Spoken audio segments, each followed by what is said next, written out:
চট্টগ্রাম উত্তর জেলা যুবদলের সাবেক যুগ্ম সম্পাদক এবং সলিমপুর ইউনিয়ন যুবদলের সাবেক সাধারণ সম্পাদক রকুনউদ্দিন মেম্বারের বহিষ্কার আদেশ ও মিথ্যা মামলা প্রত্যাহারের দাবিতে মানববন্ধন কর্মসূচি পালন করেছে 10 নং সলিমপুর ইউনিয়ন স্বেচ্ছাসেবক দল। চট্টগ্রাম ব্যুরো প্রধানের পাঠানো তথ্যচিত্রের ডেস্ক রিপোর্ট।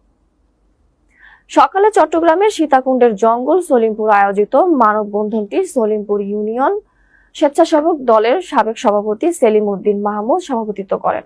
এতে প্রধান অতিথি হিসেবে উপস্থিত থেকে বক্তব্য রাখেন সীতাকুণ্ড উপজেলা বিএনপির সদস্য ও উপজেলা তাঁতি দলের সভাপতি এস.এম. লোকমান হাকিম। বক্তব্য রাখেন উত্তর জেলা স্বেচ্ছাসেবক দলের যুগ্ম আহ্বায়ক সুলাইমান রাজ, সলিমপুর ইউনিয়ন স্বেচ্ছাসেবক দলের সাবেক সদস্য সচিব সায়েম সারোয়ার ও শফিকুল ইসলাম সোহেল। এর যৌথ সঞ্চালনায় মানববন্ধনে উপস্থিত ছিলেন উত্তর জেলা যুবদলের সাবেক যুগ্ম সম্পাদক মঞ্জুরুল ইসলাম, সলিমপুর স্বেচ্ছাসেবক দলের রাসেল সহ সলিমপুরের সাধারণ মানুষ।